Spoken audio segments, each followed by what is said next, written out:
France Maghreb 2. France Maghreb 2. Pour ensoleiller et accompagner vos journées et vos nuits. France Maghreb 2. LGF, oui, c'est votre talk de fin d'après-midi, 16h-18h, on est là tous les jours, fidèle au poste évidemment, avec même des mecs qui font leur rentrée au mois de décembre, vous vous rendez compte? Hicham Terrak, comment ça va mon pote? Bonjour, comment ça va l'équipe? Eh ben écoute, ça va Hicham, ça fait longtemps. Ouais, ça fait super longtemps, bah écoute, j'ai pris mon temps. Oui, c'est ça, il faut laisser t'as pris le temps d'avoir le temps, de prendre ton temps. Exactement, je reviens fort. Oui, alors justement, puisque tu es là, tu reviens avec un avis tranché. Exactement. Et tu vas nous parler de quoi, tiens? Ah bah voilà, alors je vais avoir un avis tranché, c'est sur la critique.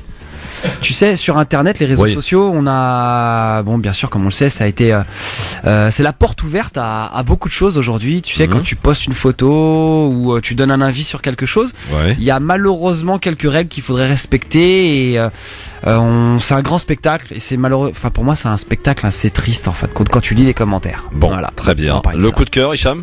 Mon coup de cœur, c'est un personnage qui m'a accompagné, qui s'appelle Karim Guet, qui est aujourd'hui vice-président de la Fédération française de taekwondo. Alors ce qu'il faut savoir pourquoi cette personne-là, c'est parce que quand je l'ai connu, c'était un simple éducateur de quartier. Et donc il y a ce qu'on appelle la gagne. Tu sais ce que c'est la gagne? Cette volonté d'agir et de faire et de vouloir. Dans le reportage. Comment? C'est lui qu'on a vu dans le reportage. Exactement, qui t'était consacré. Voilà. Exactement. Et en fin de compte, c'est pour moi une personne qui est exemplaire sur la détermination. Voilà. Alors Redouane, bonjour. Bonjour. Bienvenue. Méfie-toi, il est champion de taekwondo, l'ami Hicham. Hein. Oui, je vais me tenir tranquille. Bon, il a le coup facile, hein, fais gaffe. C'est pas vrai. Redouane, ça va? Bah oui, ça va très bien. Toi aussi, ça fait un petit moment là. Bah oui, mais content de revenir. Ah bah oui, j'espère bien. Régulièrement. Alors, tu vas nous parler de quoi dans ton avis tranché? Je crois un rapport avec un sujet qu'on va aborder d'ailleurs. Exactement, je voulais revenir un peu sur la nouvelle crise marocaine à Gerada, donc dans la province de l'Oriental au nord-est du pays, et relater un petit peu mon expérience du terrain, puisque j'ai eu la chance en fait d'effleurer la réalité locale à Gerada, Genfouda, Oujda, où j'ai vécu en 2015. Très bien. C'est beau, donc, ça. Bah oui, c'est du vécu, mon vieux. C'est beau ça. Coup de cœur. Alors coup de cœur, j'avais envie d'être un peu provocateur et parler d'Alain Finkielkraut. Non, attends. Mon coup de cœur. Tu m'expliques là. Non, en fait, mon coup de cœur est pour une déclaration d'Alain Finkielkraut qui est passée un peu inaperçue le 12 décembre dernier. Je suis tombé par hasard dessus sur YouTube et donc c'était lors d'une de ses chroniques sur la radio communautaire juive RCJ avec Elisabeth Lévy et j'ai été surpris, je me suis dit Alain Finkielkraut est rationnel en parlant de la Palestine. Et donc je vous en dirai plus. Ah ouais? Oh là là, franchement j'ai hâte là pour le coup. Hein. Exactement. Vous savez qu'il y a une pétition qui circule pour qu'il soit dégagé de l'académie. Hein. Ouais, c'est vrai. Elle a été signée, je crois, par plus de 30 000 personnes pour l'heure. Ah oui, quand même. Ah oui, quand même. Moi je suis d'accord avec le principe de cette pétition. Oui, il a rien à y faire. Bah oui. Surtout ces prises de parti qui ont rien à voir avec l'académie. Enfin, pour moi ça entache l'académie. C'est clair. Le problème c'est que comme l'intégration à l'académie est discrétionnaire, on aura beau 100 000 personnes auront beau vouloir son départ si les autres académiciens le soutiennent.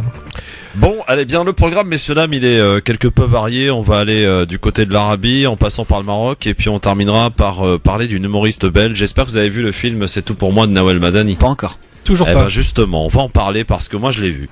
Et franchement, je suis assez dur en matière de cinéma. Je vais voir des films assez régulièrement, enfin de temps en temps. Je regarde, faut pas le dire. Je regarde de manière pas très légale sur internet parfois. Mais bon, tu télécharges, c'est ça que tu veux dire? Non, je téléchargeais jusqu'à ce que on me adresse un petit courrier. Un petit courrier. Un petit courrier d'ailleurs. J'ai pas reçu le premier. Ouais. Et on m'a dit attention, c'est le deuxième avertissement, machin. Donc j'ai dit oh là, on va peut-être se calmer. Du coup, on va peut-être acheter des places de ciné, tu vois. Donc du coup, je suis allé voir le film de Nawel Madani. Et bah écoute, j'ai vraiment été surpris, mais très bonne critique d'ailleurs. Superbement. Du public, parce que la presse, elle est assez très dure. Elle est très dure comme d'hab. En tout cas, Nawel Madani, moi, il m'a bien plu ce film. Il est autant marrant que il est rempli d'émotions. Touchant. Ouais. Touchant. C'est à aller voir tranquillement en famille. Si vous avez des femmes, messieurs là, voilà, avant le réveillon, vous pouvez finir l'année bien comme il faut, avec le petit bouquet de fleurs qui va va bien, le petit pot de popcorn, et on va voir le film, vous allez voir, c'est bien, on va en parler donc tout à l'heure, et si vous, auditeurs, auditrices, vous l'avez vu, bien vous pourrez nous en parler, peut-être que vous n'êtes pas d'accord avec moi, et ça peut arriver. Pour l'heure, voici le programme. Le Grand Forum avec Christophe Fro sur France Maghreb 2. Au programme de ce grand forum, avant d'être contraint de démissionner par les Saoudiens, le Premier ministre libanais aurait subi plusieurs heures d'humiliation, plus ou moins grandes. Les coulisses de l'humiliation subie par Hariri en Arabie Saoudite, nous y reviendrons dans un instant, rapporté par le New York Times. Maroc, est-ce que le gouvernement Othmani a été élu pour jouer aux pompiers au vu de la gestion des crises sociales qui se suivent et se ressemblent? On est bien tenté de le croire. Al-Osema, Zagora et maintenant Zerada. À chaque fois, c'est un incident, un petit drame, somme toute banale, qui embrase toute une région. Cette fois-ci, c'est la mort de 2 jeunes hommes dans une mine clandestine de Geralda qui a mis le feu aux poudres. France, cinéma, il y a quelques mois, ils étaient très peu amusés sur C'est tout pour moi, le premier film de l'humoriste belge Nawel Madani, sorti le 29 novembre dernier, près d'un mois après sa sortie. C'est tout pour moi a déjà attiré 500 000 spectateurs. Ce mercredi 27 décembre, il était présent dans un peu plus de 150 salles. Nous y reviendrons et expliquerons ce succès. La question LGF, selon les informations du Canard enchaîné, le refus de 2 offres d'emploi jugées raisonnables pourrait prochainement entraîner une réduction des allocations de 50% pendant 2 mois. Faut-il durcir le contrôle des chômeurs? C'est la question que l'on vous pose aujourd'hui et à laquelle vous répondez sur Facebook, France Maghreb 2, ainsi que sur Twitter, LGF officiel. LGF, le grand forum avec monsieur Hicham Terra qui est avec nous, avec monsieur Redouane Moumine aussi, qui sont de la partie aujourd'hui jusqu'à 18h. Soyez les bienvenus et surtout bonnes vacances. On a l'impression que la France suit au ralenti depuis une petite semaine là. Vous avez pas remarqué, non, monsieur? Au ralenti, mais sauf dans les trains. Hein. Ah oui. Moi j'ai pris le train debout tout à l'heure. Ah il y a bon? plus de place et beaucoup de valises. Ça part en vacances. Tu vas pas te faire des copains parce que ça part en vacances. Ouais, les trains en Ile-de-France, on va dire que c'est un peu chaud. Vous avez vu, ils ont fait des surbookings à la SNCF le week-end dernier, ça a été la pagaille. Ah oui.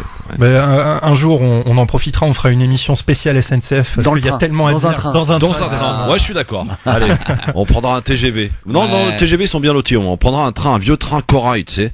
Ou un vieux RERD. Un bon Corail là. Je me souviens, je prenais Corail là pour aller dans le sud de la France. Je voulais mourir. Ah ouais. Une diligence. Comme dans les. Bon, en tout cas, bonnes vacances, quel que soit l'endroit où vous vous trouvez. N'oubliez pas, avant de partir, de télécharger l'appli France Maghreb 2. Ça peut servir, messieurs, dames. Je vous dis ça comme ça. Alors, la question du jour aujourd'hui, même en période de vacances, on ne lâche rien.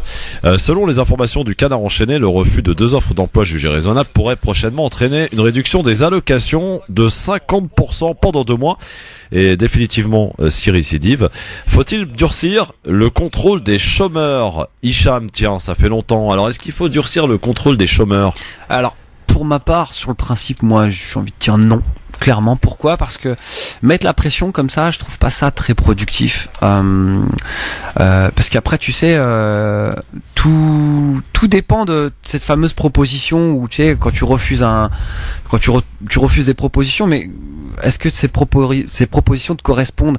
On parle pas par exemple, de la proximité du travail aussi. C'est aussi une problématique qui peut rentrer en compte. Si on me dit, par exemple, voilà, Hicham, on te propose du travail à 100 km de chez toi, mais c'est la deuxième, tu peux pas refuser. Oui, mais c'est pour ça que le terme jugé raisonnable me gêne un peu, parce que qu'est-ce qui est raisonnable, voilà, en fait? C'est ça, là. Où est-ce qu'on met la barre? Et c'est super compliqué et c'est trop aléatoire pour moi. Oui. Vraiment trop. Et puis j'ai l'impression que si c'est peut-être une technique pour faire peut-être baisser un petit peu, pas les quotas, mais les statistiques, les faire descendre en disant qu'il y a moins d'inscrits. Bah forcément, si on en vire plus, oui, il y a moins d'inscrits. Et on parle ainsi donc plus des chômeurs en fin de droit, par exemple. Par exemple. Après, bon, ils expliquent qu'ils baisseraient les allocations, c'est ça? Ouais. Enfin, de 50% si tu refuses 2 emplois, jugé raisonnable. Mais déjà que les allocations, je crois que c'est pas grand-chose. Je ne connais pas, mais je crois que c'est pas grand-chose. Ça dépend ce que tu faisais comme travail avant. Oui, voilà, c'est ça. Tu gagnais. Ouais, exactement. Donc du coup, non, pour moi, je trouve pas ça du tout productif et j'ai l'impression qu'on veut se calquer sur des modèles étrangers où il y a d'autres problématiques, il y a d'autres mentalités et donc peut-être que ça fonctionne à l'étranger, mais peut-être pas en France. Faut-il renforcer le contrôle des chômeurs, Redouane?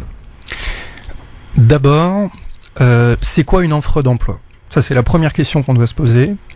La deuxième, comme vous l'avez dit, qu'est-ce que c'est raisonnable? Et la troisième, qu'est-ce que ça veut dire durcir les contrôles? Parce que les contrôles, en fait, ils ont déjà été durcis durant le gouvernement de Hollande. Il y a eu des dizaines de milliers de radiations. Et alors que le chômage était en train de galoper et continuer à monter, les 2 dernières années, ils ont fait sauter les radiations, ils ont radié énormément de personnes de Pôle emploi, ce qui fait que ça a permis de faire stagner les chiffres. Et ils ont dit, regardez, en classe A, les demandeurs d'emploi, il y en a moins. Bah oui, c'est évident, si vous avez radié 30 000 personnes, oui, forcément, il y en a moins. Et puis le dernier subterfuge, c'est la question de la formation, et je pense que c'est là où veut en venir le gouvernement. Leur idée, c'est de lancer massivement des formations qui vont permettre de désengorger les demandeurs A, puisqu'il y a trois catégories de demandeurs d'emploi, A, B et C, et ceux généralement qui sont en formation, on les met en C ou en D, et donc le temps où ils sont en C ou en D n'entre pas dans les statistiques de A, qui sont les statistiques qui fâchent, celles dont on parle en termes de chômage. J'ai l'impression d'entendre ma prof de maths à l'époque. Non mais il est calé, hein.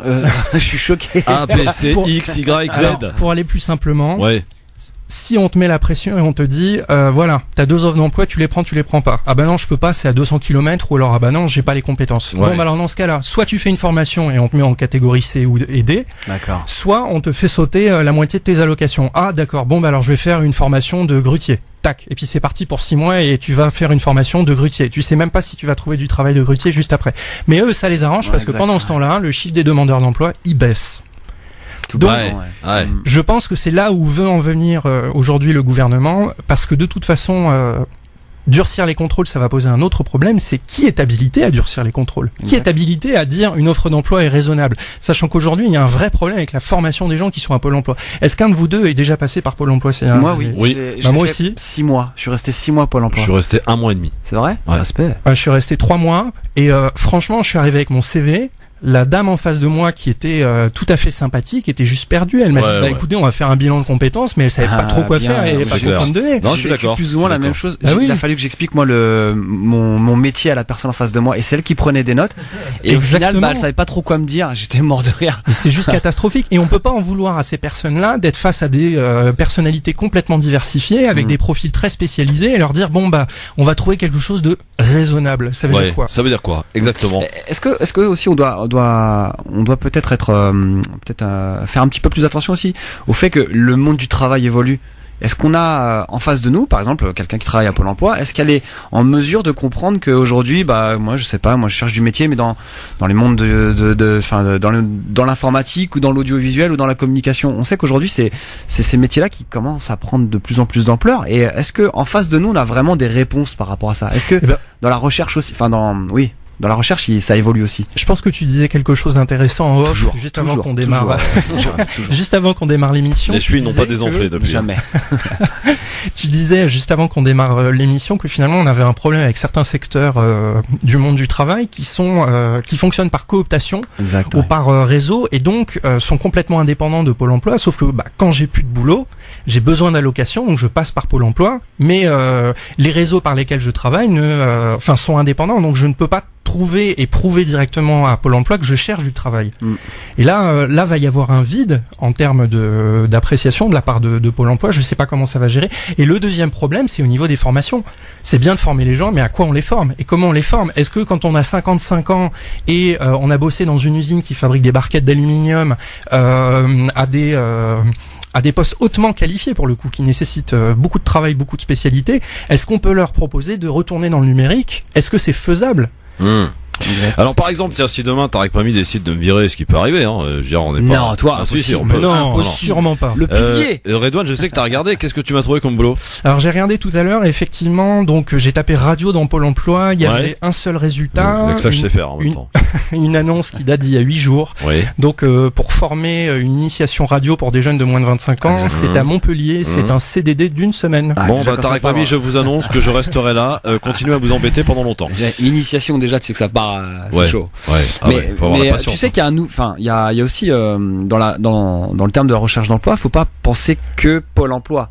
Il y a aussi d'autres réseaux comme LinkedIn. Je sais pas si vous avez un truc d'intérim là. Non, LinkedIn c'est un réseau professionnel qui fonctionne plutôt bien, tu vois. Donc on peut voir tout de suite le profil des candidats. Moi je trouve que c'est assez élitiste quand même parce que moi je vois mon réseau, je vois que c'est que des grosses têtes, mais c'est pas pour autant qu'il y a forcément des résultats. Mais c'est toujours pareil, c'est ce qu'on se disait tout à l'heure. C'est toujours tu vas te faire taguer sur quelqu'un qui cherche quelqu'un pour un gros projet, mais ça veut pas forcément dire que ça t'assure du travail derrière. Salim, bonsoir. Faut-il durcir les contrôles pour les chômeurs, Salim de l'Essonne? Bonjour Salim. Ouais, bonjour à tous. Bonjour. Alors moi je pense qu'il faudrait justement je pense que vous avez le débat, c'est un bon débat Mais je pense également qu'il faut durcir les contrôles pour éviter les fraudes. Mais il y a un sujet dont on parle très peu, c'est l'emploi des personnes handicapées. Oui. Ah oui. C'est un super sujet, ça. Super problème. Moi, ça me touche particulièrement, mais je trouve que c'est vraiment Parce que déjà. moi, je fais partie des personnes concernées et je connais pas mal de gens qui sont autour de moi qui ont du mal à trouver du travail. Moi, ça fait depuis 10 ans que j'ai arrêté ma formation, que j'ai fait une formation, et ça fait depuis 10 ans que je cherche par-ci par-là, mais pour l'instant rien du tout, quoi. Est-ce qu'on peut parler sans langue de bois ici? Oui, bien sûr que oui, Salim. Ouais, y a pas de problème. Ouais. Le système social est peut-être un peu mal fait. Pourquoi? Parce qu'aujourd'hui, vous avez des personnes handicapées qui, quand elles vont travailler, vont avoir des baisses assez considérables d'ailleurs sur des calculs qui sont pas toujours efficaces ou très mal compris en l'occurrence, où t'as les allocations qui baissent. Donc du coup, pour certains handicapés, c'est absolument pas intéressant d'aller travailler. On gagne une limite plus cher en restant à la maison. Ça les intéresse pas du tout. Hein. Ouais. Ah oui. Mais le problème, c'est que il y a un problème, c'est que il y a que pour les entreprises, il y a que 6% de personnes qui sont embauchées. Donc forcément, ça les intéresse pas de. Bah oui, mais pourquoi ça les intéresse pas? Parce que quand on est une entreprise et qu'on recherche du personnel, on veut du personnel qui soit efficace tout de suite. Or, quand c'est une personne handicapée, ça nécessite l'adaptation d'un poste. Et c'est là aussi les organismes mettent beaucoup de temps pour remplir les dossiers, les paperasses et compagnie. Ça peut prendre jusqu'à 6 à 8 mois pour l'adaptation d'un poste d'une personne handicapée. Donc, une entreprise, elle est pragmatique, elle est pas là pour faire, elle est pas dans le service social, je veux dire, elle est là pour avoir quelqu'un de compétent et tout de suite. Voilà. Et c'est là aussi peut-être qu'il faudrait travailler en amont sur la rapidité, l'efficacité, j'allais dire, de ces organismes qui sont extrêmement lents. C'est ça, je comprends pas. Dans certains pays, ça se passe hyper bien, en Belgique ou au Canada, je sais pas, dans d'autres pays, mais ici, et en France, on est en retard carrément. Et je parle pas d'autres pays, hein.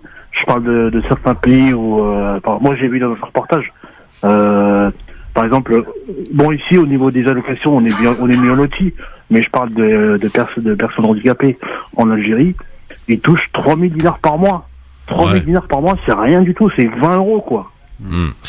Bah merci Salim, tu as mis le doigt sur une problématique effectivement importante. C'est vrai qu'il y a des sensibilisations, il y a même la semaine des personnes handicapées une fois par an, mais ça fait pas bouger le schmilblick. C'est vrai qu'il faudrait peut-être, alors au-delà d'essayer de trouver du boulot pour les personnes handicapées, c'est essayer peut-être de résoudre ce problème principal qui est de rendre ces personnes handicapées autonomes le plus rapidement. Voilà, pour que le chef d'entreprise n'hésite plus à l'embaucher et que ça prenne du temps pour remplir les paperasses. Et gérer le problème de la dégressivité sur l'allocation adulte handicapé, comme tu disais. Ah oui, parce que aujourd'hui, clairement, j'en connais moi. C'est-à-dire le mec, il va travailler au SMIC, tu vois, pour un petit salaire, il va limite perdre de l'argent, quoi. Donc c'est pas intéressant.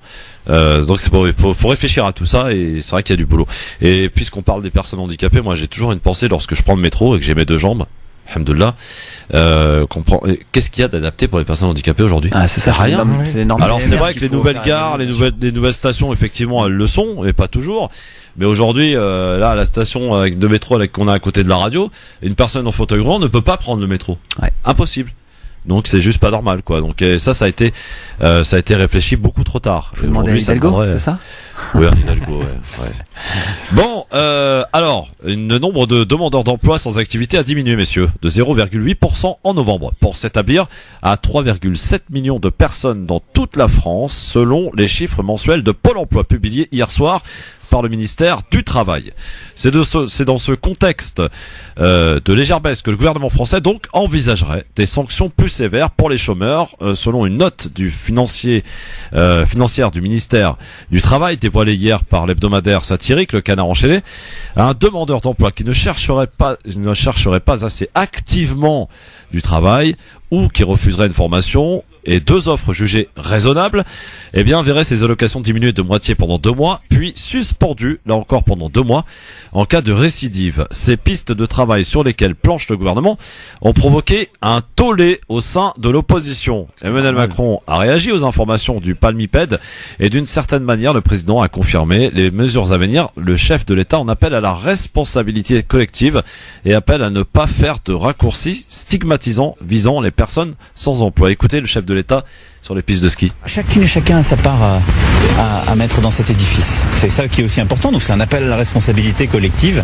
Mais il faut tomber dans aucun raccourci. S'il n'y a pas de règles, les choses ne peuvent pas avancer. Mais mettre des règles, ça ne veut pas dire qu'on va poursuivre chacun ou qu'il y a une suspicion derrière chacun. Vous savez, les gens qui sont au chômage sont les premiers victimes, ils sont les premiers à le subir, ils en souffrent. Et donc il est d'abord très important qu'ils aient les indemnisations, qu'on puisse les former pour retrouver un emploi. Mais les quelques-uns qui abusent des règles, c'est normal qu'ils soient contrôlés. Voilà. Donc il faut tomber dans aucun raccourci. Et moi j'accepte aussi aucun des discours qui consiste à réduire les femmes et les hommes qui sont au chômage à des gens qui frauderaient, ça n'est pas vrai. Mais il faut des règles. Donc c'est avec du bon sens et du volontarisme qu'on avancera. Voilà, entre deux pistes de ski, donc le président de la République, Emmanuel Macron, propos recueillis par nos confrères de LCI. Messieurs, ils pratiquent la langue de bois là, non? Le joueur de pipeau. Voilà, hein, pas pour le coup. Comme s'il n'y avait pas de règles déjà en plus. Ouais, c'est ça. C'est ce qui est fatigant, mais le pire, bon après c'est peut-être mon esprit rebelle, mais moi quand j'entends un homme d'État dire ça, et je me dis qu'avec tous les scandales qu'on a sur toutes les fuites, toutes les Panama Papers par exemple, on parle de milliards, toutes les petits privilèges qu'ont ces gens-là, et on tape toujours sur sur la personne qui cherche du travail ou sur le petit ouvrier. C'est toujours la même chose en fait. Alors on va donner ce chiffre, ce fameux chiffre qui a été ressassé à plusieurs reprises durant la campagne présidentielle. La fraude sociale en France, c'est 1,5 milliard d'euros. La fraude fiscale et patronale, c'est 60 milliards d'euros. Ok, voilà, ça mérite bien ça. Ok, bon, ben voilà, 1,5 milliard c'est quand même énorme. Voilà, oui, c'est important. Voilà, et le fait d'entendre dire, voilà, Emmanuel Macron dire que, tu sais, ce côté, oui, non, faut pas taper aussi sur tous les chômeurs, mais en fin de compte, pourquoi on fait ça dans ces cas-là? Je vois pas du tout. J'ai l'impression que c'est un petit peu, c'est du fumigène en fin de compte. On essaie de faire quelque chose pour dire que bon, on s'occupe un peu des chômeurs, on essaie de faire bouger les choses, mais finalement, je pense que d'ici 6 mois, on n'en reparlera plus. Concrètement, qu'est-ce qui se sera passé, comme tu disais tout à l'heure? Allez, on a peut-être viré, entre guillemets, on a peut-être baissé des allocations de 10 000 personnes. Et encore, ça fait absolument rien. Ouais. Et finalement, pour dire que ça a fonctionné, mais finalement, non. Le problème, c'est qu'il faut du travail aussi. Il faut pas l'oublier. Ils veulent libéraliser à l'anglo-saxonne, c'est-à-dire, t'as pas de boulot, tout de suite. L'objectif, c'est que t'en retrouves un dans les 3 mois. Ce sera un boulot précaire, mais t'auras trouvé un boulot. Donc on va pousser le demandeur d'emploi, on va lui mettre la pression pour qu'il prenne le boulot, et de l'autre côté, on va inciter l'entrepreneur, avec les ordonnances de loi de travail qui sont passées cet été, à embaucher plus facilement, puisqu'ils peuvent licencier plus facilement. Exactement. Marché de travail à l'anglaise. Mais Méziane, sous Hollande, c'était déjà comme ça, hein. Je crois qu'ils avaient commencé à... Méziane, faut-il renforcer les contrôles pour les chômeurs? C'est la question que l'on vous pose. Je donnerai d'ailleurs les chiffres sur Facebook et Twitter dans un instant. Méziane, ton avis? Écoute, dans tous les cas de figure, bien entendu qu'il doit y avoir des contrôles, mais là, je crois que le message, il est plutôt négatif. C'est-à-dire parce qu'il est roublard, Macron, c'est un roublard, c'est un financier, un banquier, donc c'est un mec qui sait manipuler les subtilités de langage. De la même façon, lorsqu'il a parlé de la Palestine, en disant on peut pas reconnaître l'État de Palestine, puisque...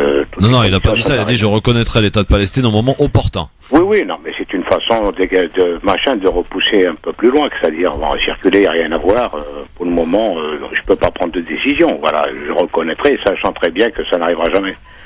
Donc, je crois que malheureusement, on est un peu coincé, parce que le système est très, très vicieux. Et je crois qu'il est en train de nous embarquer dans le capitalisme le plus absurde, où on tape sur les plus pauvres pour arranger les plus riches, qui se plaignent le plus. On paye trop de charges, on paye trop d'impôts, l'État coûte trop cher, les assistés nous coûtent trop cher. Par contre, pour délocaliser, pour aller faire travailler des gens qui travaillent pour 3 fois rien, sans aucun droit social, là, ils peuvent aller à l'extérieur, ramener des produits après pour nous vendre de la merde ici en France. T'aurais pas voté Mélenchon, toi, par hasard? Ah oui, complètement. Ouais, complètement. On a bien compris, hein. Tu es un insoumis. Ou Mélenchon ou Marine Le Pen, mais disons que non, ne confonds pas les deux, s'il te plaît. Ne mets pas les deux sur la même table. Merci Méziane, ciao. 01 40 33 9000 évidemment pour donner votre avis. Alors sur Facebook, sur Twitter, ça me donne évidemment une majorité de non qui ne veulent pas qu'on renforce les contrôles pour les chômeurs, avec 71% de non sur Facebook, 81% sur Twitter. Vous pouvez continuer de voter évidemment sur Twitter LGF officiel, ainsi que sur Facebook. Donc France Maghreb 2 pour voter et participer à la question du jour. Donc faut-il renforcer les contrôles des chômeurs au vu de ce que l'on a appris hier dans le Canard satirique, le Canard enchaîné. Alors messieurs, quelques infos en bref avant de partir en Arabie pour raconter les coulisses de l'arrestation, que dis-je, de la prise d'otage de Hariri. On n'est pas bien loin finalement. Ouais. Alors c'est marrant parce que je tiens à le dire quand même, vous voyez, on n'est pas du genre à se la raconter, mais pour le coup on a de quoi, puisque ce qui est paru dans le week-end dernier dans le New York Times, qui raconte un peu grosso modo ce qui s'est passé, que je vous lirai dans un instant. Tarek Mami a été le premier à vous donner son explication et ce qui s'était passé. Alors, ne me demandez pas comment il a eu les infos, c'est un journaliste, et évidemment, comme tout journaliste, ils ont le droit de ne pas révéler leurs sources. Mais en tout cas, il avait tout bon. Parce que le scénario s'est exactement passé comme il l'avait indiqué ici à l'antenne. Comme quoi, ça sert à quelque chose aussi d'écouter le Grand Forum et France Maghreb 2. On peut apprendre des choses. Il n'y a pas que sur ces radios qui vont à coup de pub, parfois d'ailleurs un peu limite. Je sais pas si vous avez vu la dernière pub de télé d'RMC. Elle est violente, hein. On prend un extrait des discours des grandes gueules, on parle du voile et machin, ça s'engueule et tout, avec du genre tu m'emmerdes avec ta religion, et RMC, je sais plus c'est quoi la chute, mais voilà, donc ça y va sévère. Nous, vous voyez, on fait pas de bruit, mais on travaille, voilà. Quelques infos en bref, messieurs dames. Avant de partir donc en Arabie, du côté de MBS, celui qui se prend déjà pour le roi du monde, le soulagement pour quelques Syriens gravement malades et évacués de la Ghouta orientale vers Damas. Des opérations d'évacuation se poursuivent d'ailleurs dans cette enclave rebelle assiégée par les forces du régime.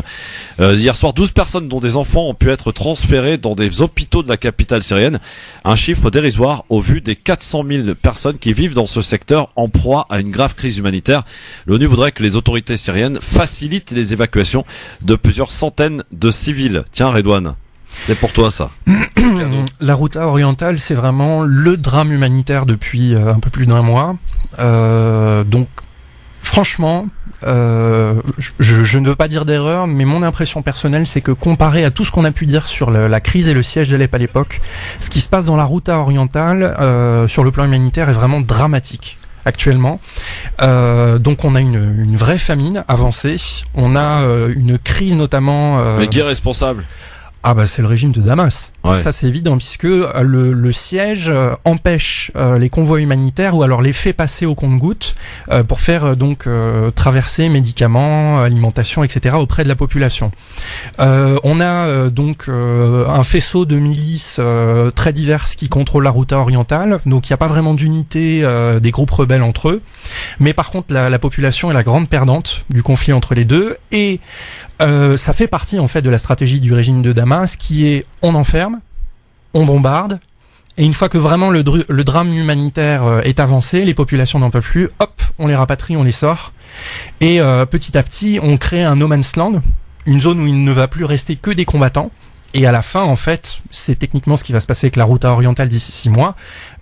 Les combattants vont demander à être transférés vers une autre zone de guerre. Très bien. Dans un instant, on file en Arabie, donc on partira aussi au Maroc.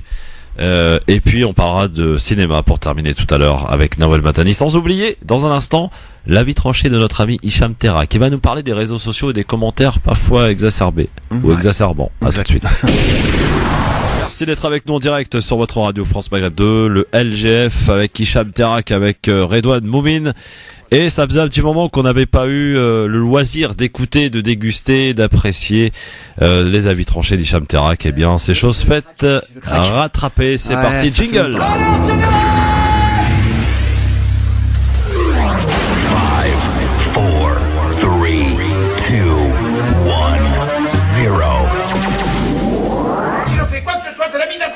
Alors piétinez-moi, allez-y. Ami peuple de France, Hicham Terrak pour son avis tranché. Bonjour. Et pour nous parler des commentaires sur les réseaux sociaux, Hicham. Voilà, exactement, la critique, d'accord. Bon, alors aujourd'hui, je tiens à le préciser, il n'y a pas de slam, hein, c'est juste un texte tranquille, d'accord.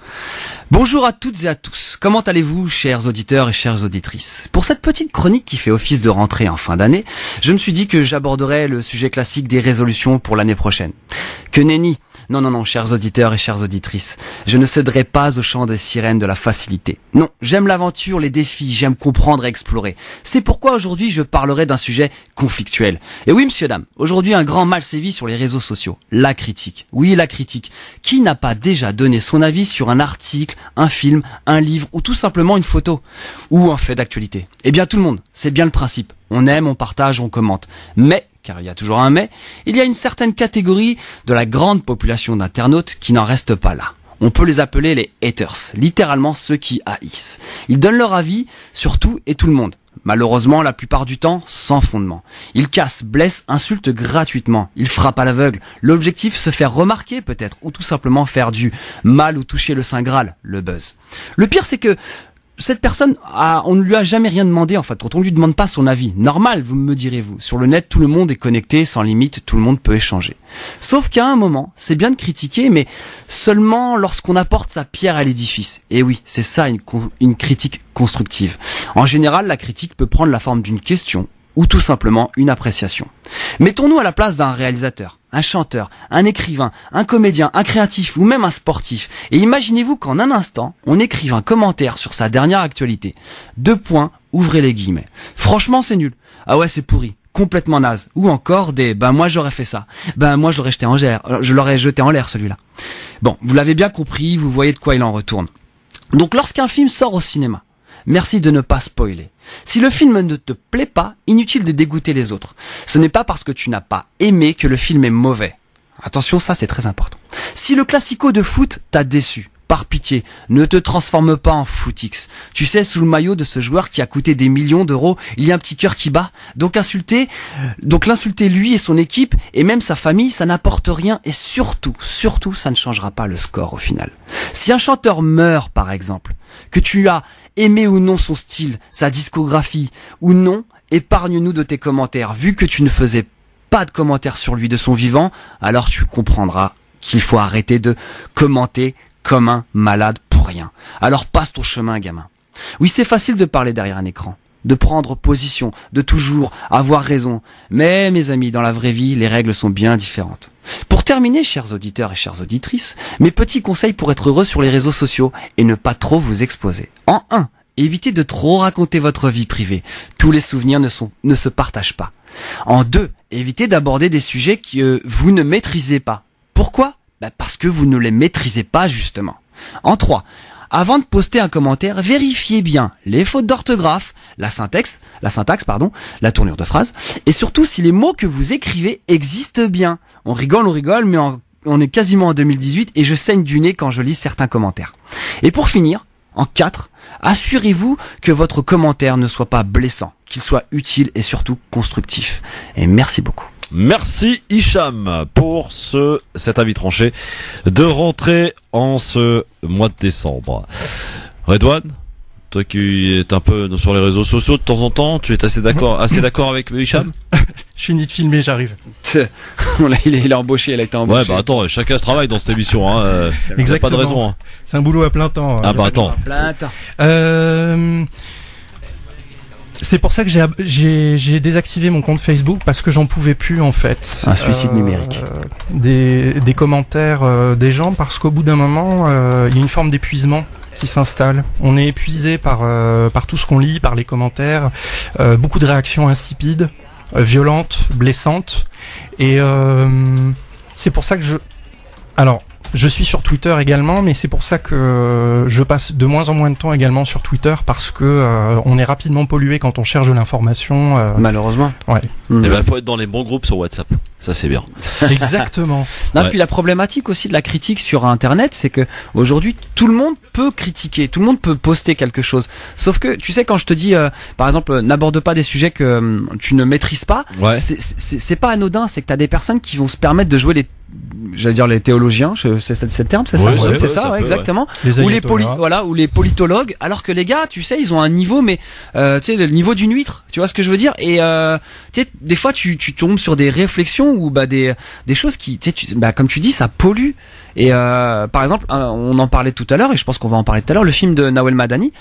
C'est incroyable le nombre de critiques que j'ai pu lire positives, justement, dans la presse négative, du public, alors que la presse justement spécialisée descendait le film. Et tu te demandes pourquoi, où est l'objectivité? La Voix du Nord, elle a parlé d'un AV. Hein. Oui, exactement. Le problème, il est là, c'est que on perd une objectivité et finalement, bah, t'es pas honnête. Tu vois, c'est parce que je n'ai pas aimé que le film est mauvais. Non, c'est pas ça. C'est j'ai juste pas aimé. Il faut pas oublier que les goûts et les couleurs ne se discutent pas. Oui, alors, tiens, réaction en chaîne. Docteur qui est avec nous, qui t'a écouté, Redouane, sur la écoutant en Syrie. Oui. Et il souhaite réagir. Bonsoir, docteur. Oui, bonsoir mes amis. Excusez-moi, j'aime pas les mensonges. J'ai pas écouté Monsieur Radouan. C'est bien Radouan qui a, vous l'avez interrogé. Sur la Syrie, c'est des amis, ils m'ont appelé vite, vous avez été enregistré, mais ne craignez pas. Waouh! On se calme là, c'est chaud. C'est pas le KGB ici, oh! On rappelle tout à l'heure en disant non, je suis pas d'accord. Donc, déjà très bien, parce que moi-même, j'accepte aucune nouvelle si j'ai pas des preuves, voyez? Donc, j'ai entendu 3 fois et j'ai appelé. Donc, c'est moi, je vous interpelle tout court, hein. Là, est-ce que vous êtes au courant le nombre bon, vous avez dit 400 000. Je serai d'accord avec vous. 400 000. Moi, est-ce que vous pouvez 400 000 de quoi, les villes où ils sont assiégés, les 400 000 malheureux Syriens. Je répète, donc est-ce que vous pouvez me dire d'où? Comment elles s'appellent ces villes? Bonsoir, docteur. Bonsoir d'abord. De quel 400 000 on parle en fait exactement? Je sais pas parce que là, actuellement, Routa. Oui, la Routa orientale, à l'orient de Damas. Oui. Il y a 400 000 êtres humains, des Syriens et d'autres, la moitié de nationalités étrangères qui sont venus se battre en Syrie. Après, moi, je suis au courant évidemment, à Jobar.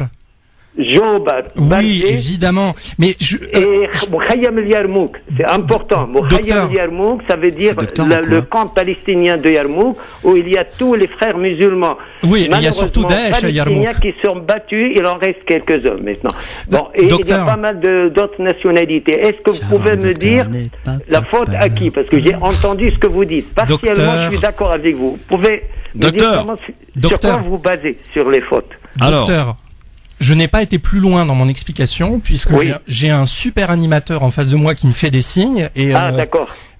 J'ai apporté quelques éléments, mais je ne peux pas concentrer tous mes commentaires uniquement sur la Syrie, et donc je n'ai pas parlé de Jobar, je n'ai pas parlé d'Yarmouk, je n'ai pas parlé. J'ai surtout pensé à Douma. Douma est une ville. Bien sûr. Voilà. Douma est une ville qui a été bombardée là pendant 4 ans, sauf que les bombardements se sont intensifiés depuis 6 mois. Je fais un travail personnel de recensement et de numérisation de toutes les vidéos par téléphone portable qui circulent sur Twitter et sur d'autres réseaux sociaux. Et j'ai donc à ma disposition de nombreuses images de bombardements dans des écoles. Alors, je peux plus vous dire le nom des bourgs, des chefs-lieux. C'est pas faux en plus. Qui sont très nombreux, où on entend les enfants crier, il est 15h, ils doivent sortir parce que les bombes encerclent des bâtiments publics. Ils savent pas qui ils fauchent, bien sûr. Voilà, exactement. Et il y a un effet de famine avancée qui a été dénoncé par notamment le Croissant... la Croix-Rouge, la Croix-Rouge internationale. La Croix-Rouge internationale. Voilà, le Croissant, c'est chrétien. Le Croissant Rouge... non, ça n'est pas chrétien, la Croix-Rouge. C'est de Genève. Oui, mais la Croix... Attendez, docteur, laissez parler Redouane, sinon on va pas s'en sortir. Alors, déjà, excusez-moi, monsieur Christophe. Déjà, si on parle de Croix-Rouge, ça n'est pas parce que la Croix-Rouge est chrétienne, c'est parce que la Croix a été choisie par Antoine Dunant à la bataille de Solferino en 1861. Voilà. Donc ça n'est pas une croix, ça n'est pas une croix chrétienne. Oui, d'accord. C'est la croix suisse. C'est quand même, c'est musulman, c'est pas grave. Voilà. Et comme chez Ever, la chronique vous a plu, docteur? Et comme chez Ever Kurdi, qui est donc l'équivalent du croissant rouge chez les Kurdes, ils ont mis le drapeau kurde. Donc, le croissant rouge, le croissant islamique, a fait circuler énormément d'images qui viennent des hôpitaux, notamment des dispensaires de Douma, où on voit des enfants prématurés, en état de famine avancée, qui n'ont pas de lait pour bébé. Rien du tout, les médicaments, je suis au courant. Donc, est-ce que je peux vous interpeller pour ne pas perdre du temps? Non, là j'ai parlé de la Routa orientale. La Routa orientale, on fait rentrer Jobar et Yarmouk à l'intérieur de l'espace concernant la Routa orientale, mais moi je parle évidemment de toutes ces villes moyennes qui sont à l'extérieur de Damas. J'ai voulu rajouter un point sur Damas. J'ai voulu ajouter un point sur Damas, mais on n'avait pas le temps, donc si vous voulez, je vais le développer tout de suite. Oubliez Damas, il se porte très bien, mieux que Paris. L'immobilier a monté 4 fois depuis le début de la guerre. Il y a 59 000 soldats russes reconnus ce matin par Monsieur Poutine. Vous avez qu'à voir les chaînes, même françaises, et 3 divisions chinoises qui protègent l'ambassade de Chine. Non. Damas, intramuros, ils ont plutôt fonction. Il n'y a pas 3 divisions. Hein. Il n'y a pas 3 divisions de Chinois. Ils sont très peu nombreux, les Chinois. Très peu nombreux. Ils n'ont plus confiance ni aux Russes ni au régime syrien. Ils protègent eux-mêmes leur ambassade. Voilà. Mais ce qui est important à dire, à Jobar, ce qui est important à dire, c'est qu'effectivement, il y a moins de 3 mois, une offensive violente des milices rebelles alliés. Parce que actuellement, je vais vous dire, Monsieur Radouan, parce que je fais vite, c'est important. Parce que moi, je reviens à Rami Abdelrahman. Oui. Vous entendez parler de lui, bien sûr. L'ONG syrien de Conakry à Londres. Il a parlé ce matin à France 24 en arabe. S'exprime en arabe. Donc, vous pouvez vérifier mes paroles. Basées. Plus qu'on reçoit de là-bas du pays. Plus Monsieur Khaled Gharabli. Gharabli qui a parlé encore à France 24. L'un entre 10h et midi. Le premier et le second à 13h. Heure française de Paris. Donc, qu'est-ce qui se passe? Il a dit qu'il y a eu intensification parce que il y a des refuges qui étaient faits, des tunnels comme à Gaza, depuis que les Russes, les Chinois, les Syriens, les Iraniens, les Perses ont bombardé ces malheureux tunnels. Il n'y a plus de trafic de médicaments arrivés à ces villes dont on a cité. Et ça, actuellement, l'ONU a dénoncé le Yémen, la Syrie, donc je vous dis la suite, le Soudan, plein de pays, y compris même chez les Kurdes en Irak, des ONG qui disent on a pris des enfants comme bouclier humain. Ça, c'est dénonçable. La Russie, actuellement, s'installe pour de bon en Syrie, avec 2 bases militaires. Là, il a reconnu, a été voté, même il a décoré, M. Poutine, ce matin, des militaires russes qui rentrent, qui sortent comme chez eux, là-bas en Syrie. Et en face, il y a 6 000 soldats américains dans le nord. Bon, ça, docteur, on s'éparpille là. La question tout ce que vous venez de dire, docteur. Non, attendez, docteur. Si vous laissez pas parler, on va pas s'en sortir. Il faut, quand on appelle la radio, on peut accepter aussi qu'on dialogue, docteur. Ah, voilà, donc, docteur. Pour me dire à Monsieur Radouan juste le mot. Actuellement, il y a échange malheureux entre ces enfants, ces blessés, tout ça, ce que vous voulez, des malades, pour les amener dans les CHU de Damas avec des prisonniers de l'autre camp. Donc c'est dénonçable, et les uns et les autres. De toute façon, ces zones-là devaient être, depuis Astana 2 ou 3, des zones d'agressivité. Malheureusement, ça continue. Voilà, c'est tout. Oui, mais, donc, docteur. Aux Syriens, je reviens, il faut qu'il... Ouais, non, stop, docteur, attendez, laissez parler, vous pouvez pas faire... Je vous écoute, c'est pas comme ça que ça se passe quand même, docteur. Docteur. Non, bien sûr, je vous dis, parce que par rapport à ce que vous avez dit... Non, parce que vous avez tendance à vous éparpiller, docteur. Je comprends en tout cas que vous êtes concerné par ce sujet, et que je comprends que ce sujet vous tienne à cœur, mais il faut essayer de ne pas trop s'éloigner, parce qu'après on n'y comprend plus rien. J'écoute Monsieur Radouan par rapport à la faute du régime, c'est bien. Le régime il a commis des conneries, il a fait des conneries, le régime. Hein. Ah bien sûr. Attendez, Bachar al-Assad c'est pas un saint, pas du tout. Quand les Séoudiens, les Qataris, tous ces gens-là quittent, nous on demande qu'ils quittent. Pareil. Voilà, exact. Alors Redouane. Docteur. Allez, je vous écoute, monsieur. Oui, docteur. Déjà, tout ce que vous avez dit n'est pas en contradiction avec ce que j'ai dit tout à l'heure à la radio. Bien sûr. Ça, c'est la première chose. La deuxième, quand j'ai dit qu'il y avait un faisceau de groupes rebelles, c'est parce que aujourd'hui, Hayat Tahrir al-Sham est minoritaire dans la Ghouta orientale. Oui. Donc, la première coalition djihadiste ne contrôle pas le terrain, puisque c'est Jaish al-Islam qui est la première majoritaire et qui contrôle Douma. Donc, je ne dis pas que Jaish al-Islam sont des enfants de cœur, sont des gens qui ont décapité, fait des vidéos de décapitation de chiites sur des vidéos. Donc, ces gens-là ne sont pas des drôles. Ils ont fait une offensive violente à Jobar. Ils ont bombardé avec des ATMG, donc avec des missiles anti-chars, des bâtiments de civils dans Damas Centre. On est totalement d'accord. Donc, ça, c'est une première partie. Il y a la deuxième. Il y a le drame humanitaire qui est en train de se passer dans la Ghouta orientale, le fait qu'il y ait des bombardements aveugles et le fait qu'il y ait une famine avancée. Et cette famine, elle est assumée, et j'assume mes propos par rapport à ça. Elle fait partie d'une stratégie du régime de Damas qui est de fragiliser, de déstabiliser la population pour que la population se soulève contre les milices rebelles qui sont à l'intérieur et décide de quitter les lieux. Comme ça s'est passé dans certaines régions du Nord, comme ça s'est passé à Halab. Vous avez raison. Exactement. C'est comme ça s'est passé. Donc, exactement. Je ne dis pas... Donc, le régime de Damas n'est pas un régime nord-coréen ou birman, c'est-à-dire qu'ils affrètent des bus pour aller chercher les civils et les faire rentrer dans Damas, et ils sont bien contents que ces civils capitulent, mais les civils qui préfèrent rester chez eux parce qu'ils ont leur maison, leur foyer et tout ce qu'ils ont eu durant leur vie, ceux-là continuent à prendre des bombes sur la figure, à être affamés. On ne peut pas dire le contraire. Oui, entièrement d'accord. Maintenant, je reviens, alors pour vous...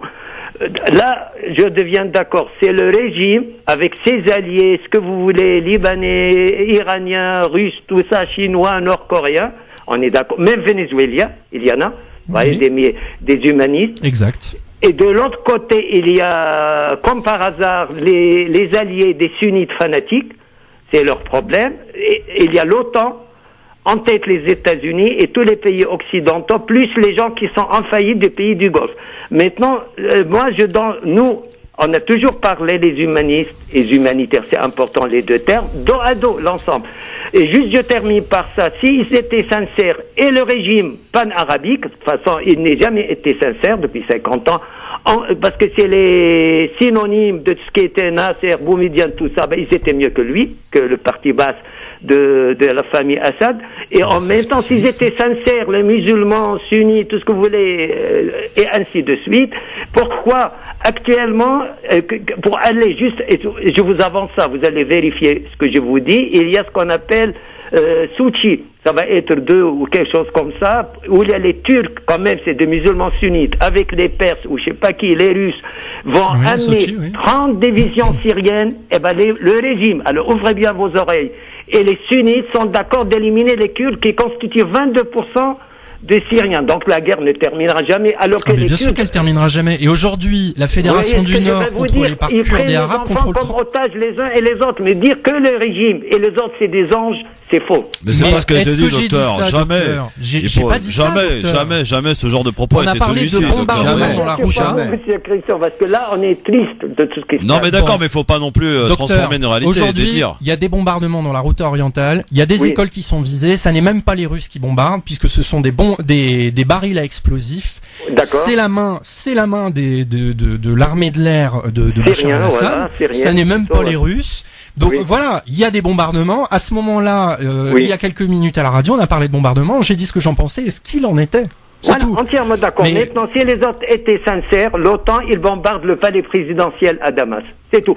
Ou le palais présidentiel à Tahran. Là, je leur tire chapeau. Et on en finit. Comme ça, les frères musulmans gagneront le coup. Voilà. Merci, docteur. Bon. Comme quoi, il est important de bien s'entendre. De faire attention à ce qu'on dit. C'est de ta faute, Christophe. Comment ça, c'est de ma faute? Tu devrais me laisser 20 minutes pour qu'on puisse parler de la Syrie. Ah ouais, non, carrément, toi. Tu sais ce qu'on va faire? Comme ça, personne ne m'attaquera. Avec Tarek Mami et toi.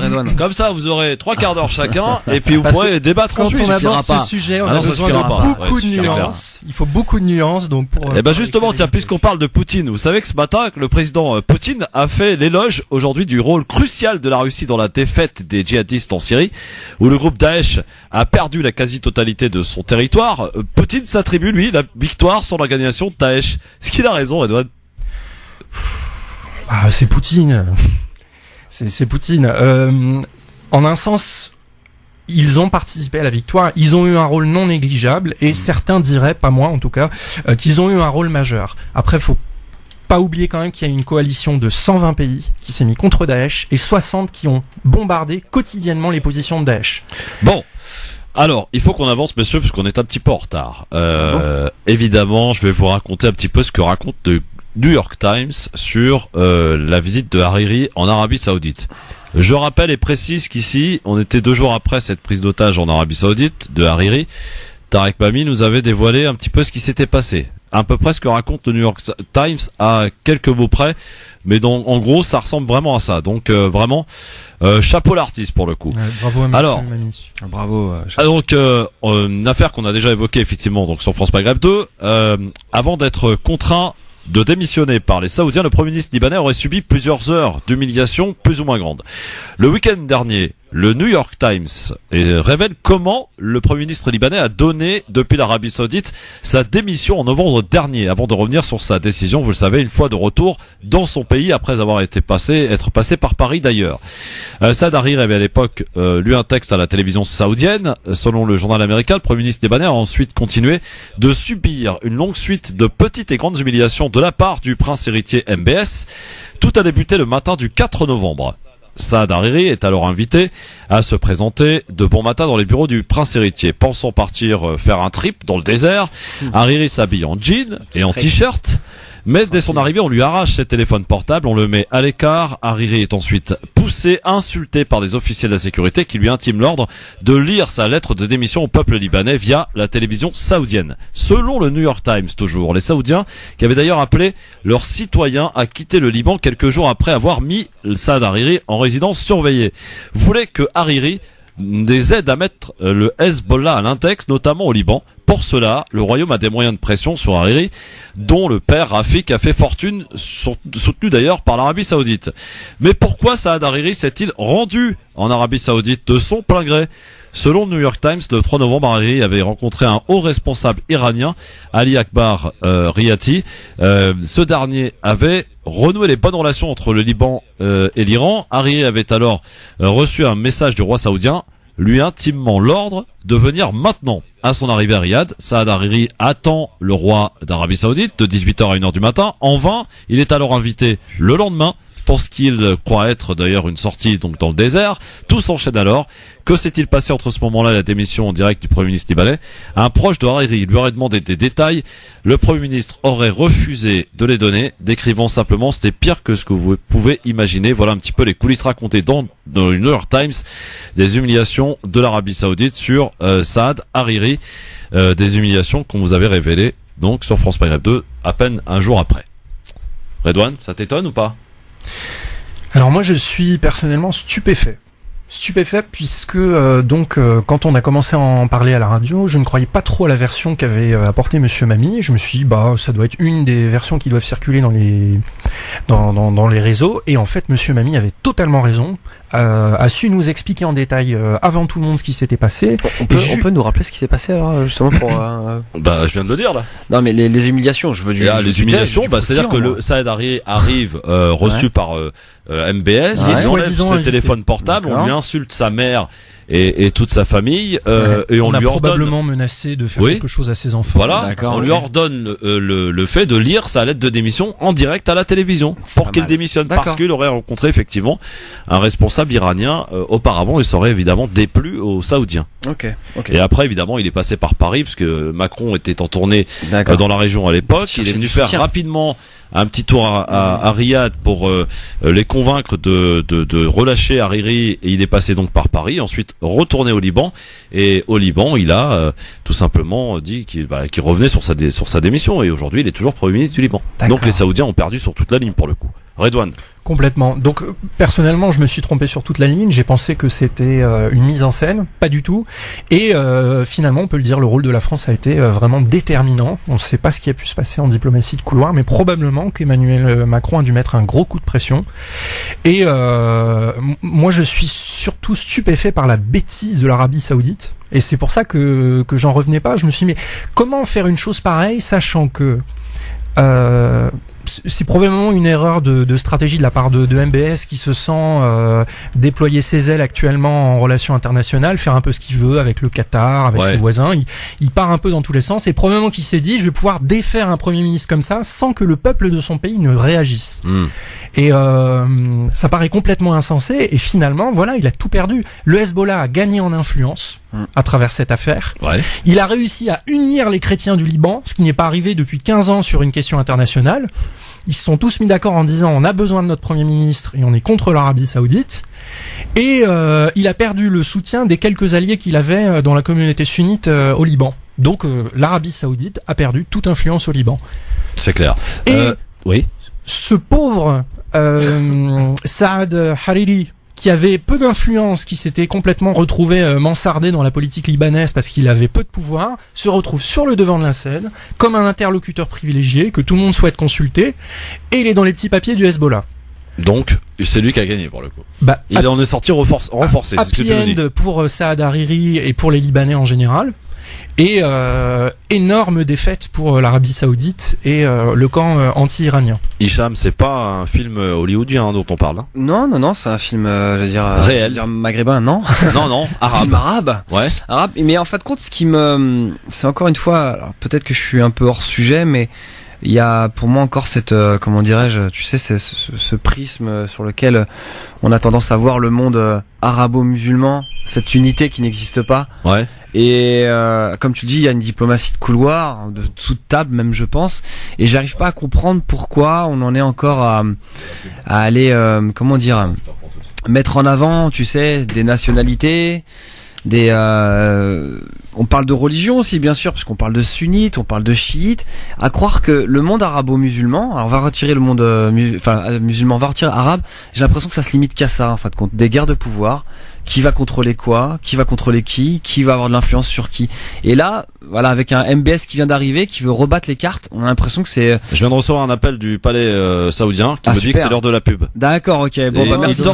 Il t'intime l'ordre de venir... J'ai l'impression que vous me respectez pas aujourd'hui dans cette émission. Il t'intime l'ordre de venir tout de suite au palais, t'es convoqué. À tout de suite. Ouais, on va voir si tu vas en sortir vivant tout de suite. Y aller, mais Merci d'être avec nous en direct sur votre radio LGF, le grand forum avec Hicham Tarak, avec notre ami Redouane Moumine qui est avec nous. J'ai une doléance. Hein. Qu'est-ce qu'il y a? Vous n'avez pas respecté ma chronique, hein. Ça va parler de Syrie direct là.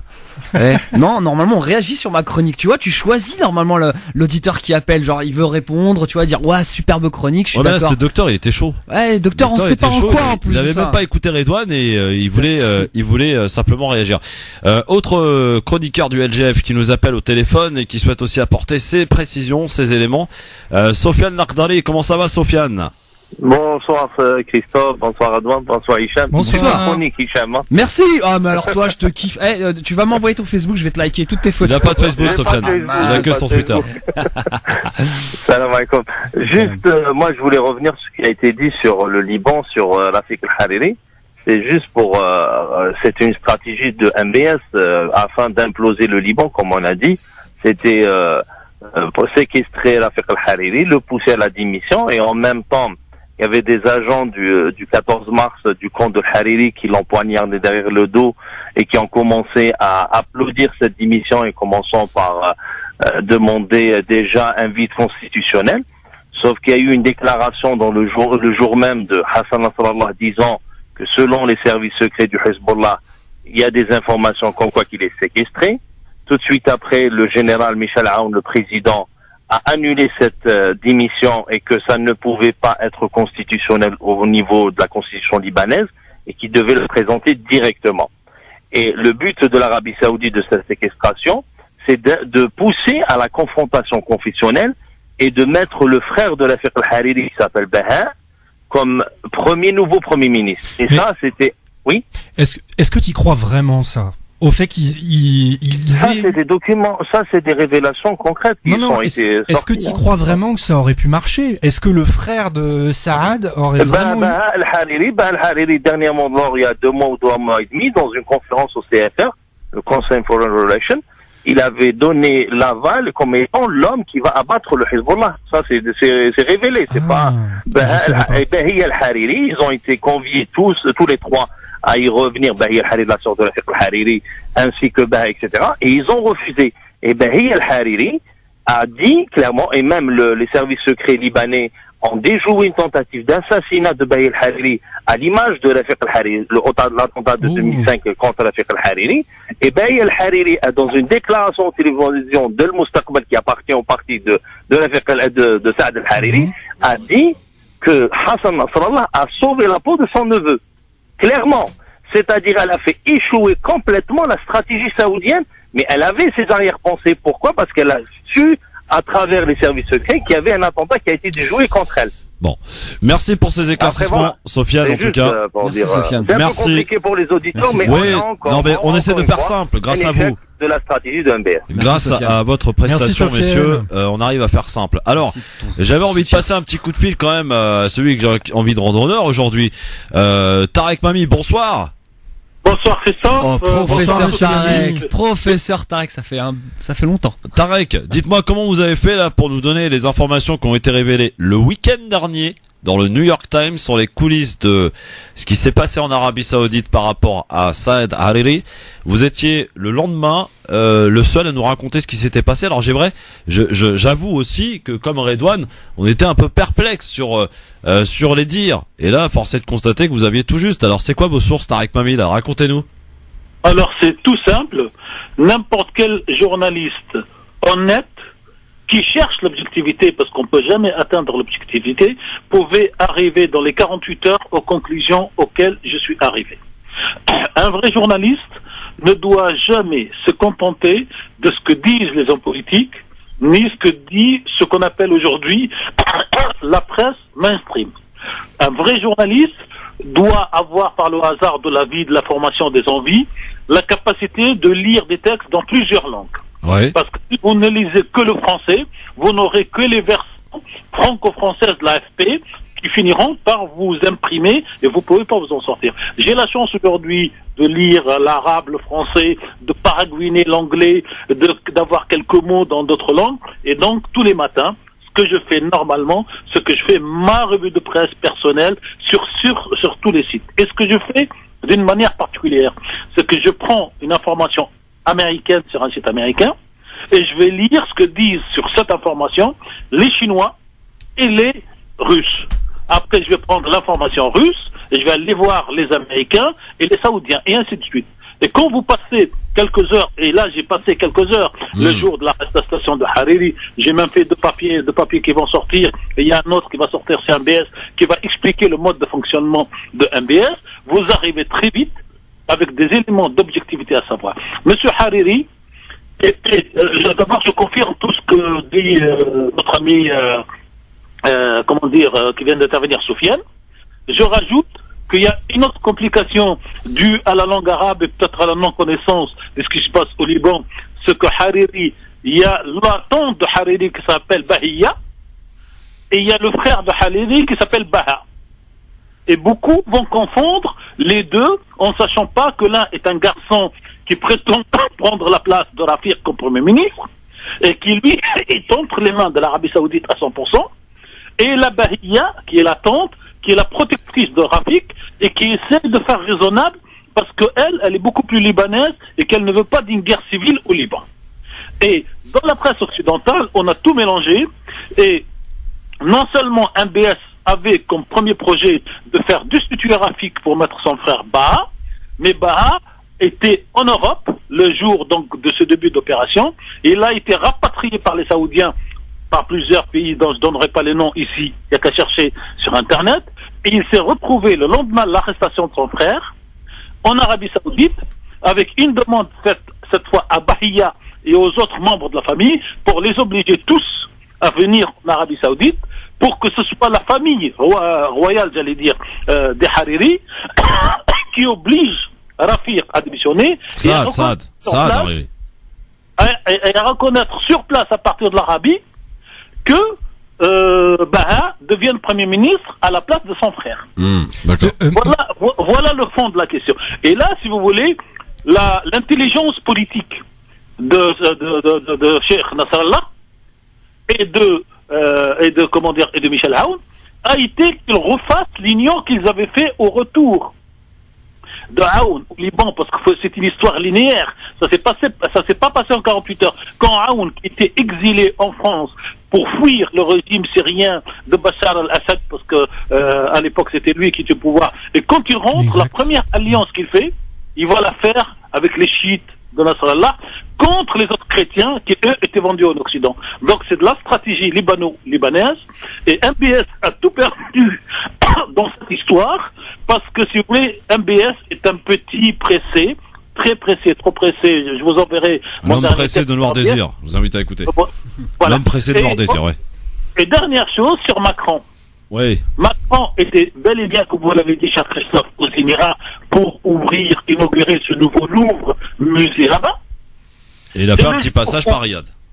Non, mais c'est le hasard du calendrier. Ouais. Et donc, le soir même, il devait rentrer sur Paris, il fait un détour, il reste 45 minutes avec MBS à l'aéroport, il lui demande de libérer immédiatement Hariri, et la phrase que Radouane disait, qu'est-ce qui pu se passer entre Macron et Macron et MBS à propos de Hariri, d'après les fuites de presse, Macron à certains moments, je dis pour nous, Hariri, il n'est pas libyen, et il n'est pas libanais, il n'est pas saoudien, il est français. Et si vous voulez qu'on vous envoie son passeport ou sa carte d'identité française dans les 24 heures, vous les aurez. Voilà. Et là, tout d'un coup, vous n'avez plus affaire à des Arabes entre eux, comme dit notre ami les chiites, les sunnites, le pouvoir, machin. Là, vous touchez à l'Occident, qui aujourd'hui a les moyens de te détruire. C'est dit diplomatiquement, dit-on dans la presse, c'est dit poliment, et on renvoie derrière le ministre français des Affaires étrangères, ex-ministre français de l'armement, qui a beaucoup vendu à MBS, qui est un très grand ami à MBS, qui a aidé MBS, Monsieur Le Drian. Oui. En fait, M. Le Drian, on le met dans un avion, il dit maintenant, va chercher le colis qu'on a commandé. Est-ce que j'ai juste le temps de poser une question? Oui, rapidement, parce qu'il faut qu'on avance. Monsieur Mami, ce que je comprends pas avec le frère de Hariri, de Saad Bahia, pas Bahia, mais Baha, oui. C'est un homme d'affaires à la base. Je crois qu'il a monté une affaire en Suisse. Je ne comprends pas ce que veut faire MBS en allant chercher un homme d'affaires en Suisse qui finalement n'a plus vraiment d'attache en Arabie Saoudite, si j'ai bien compris. Comment ils ont pu imaginer que ça pouvait fonctionner? Parce qu'ils ont, excusez-moi, chères auditrices, chers auditeurs, chers tous, parce que MBS et MBZ, donc le Mohamed Ben Zayed, fonctionnent à l'esprit bédouin du XVIIIe siècle et ne sont pas dans leur siècle. Et qu'ils pensent que l'argent et les femmes achètent tout. Ah oui. Et ils n'ont pas compris qu'on a changé, y compris nous les Arabes, nous les musulmans, de mentalité et de façon de faire. Et je vous rappelle que le bar qui est utilisé déjà lors de l'assassinat de son père, c'est lui qu'on a utilisé pour monter un créneau contre la Syrie.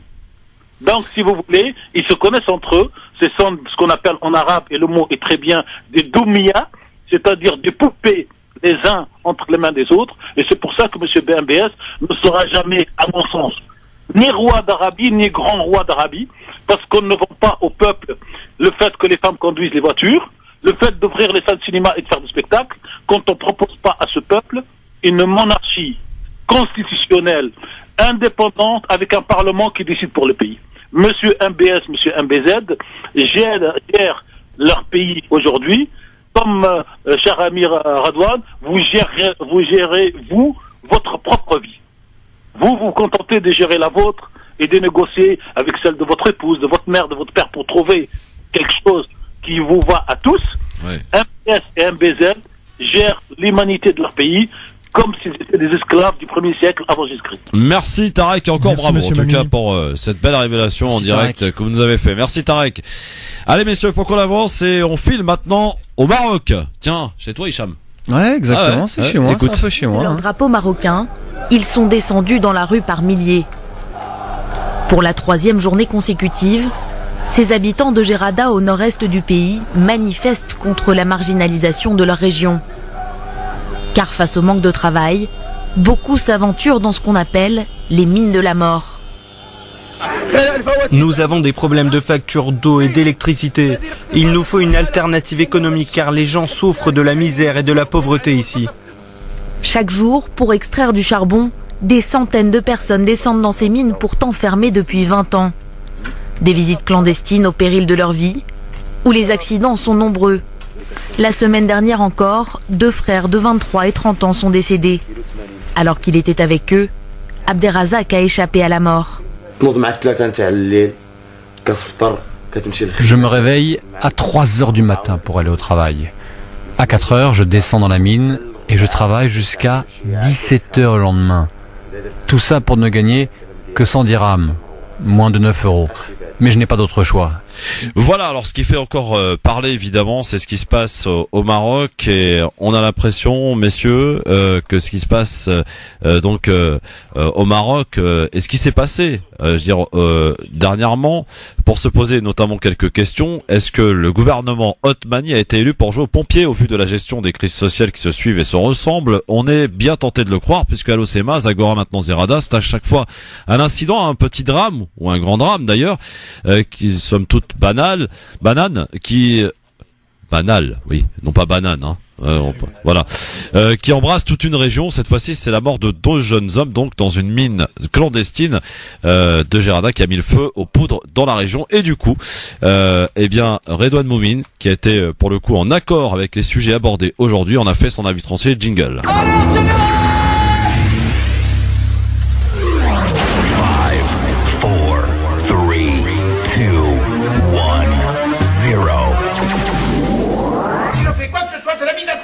Alors piétinez-moi, allez-y. Tu as souhaité nous en parler, Redouane, parce que tu connais cette région, tu y as vécu.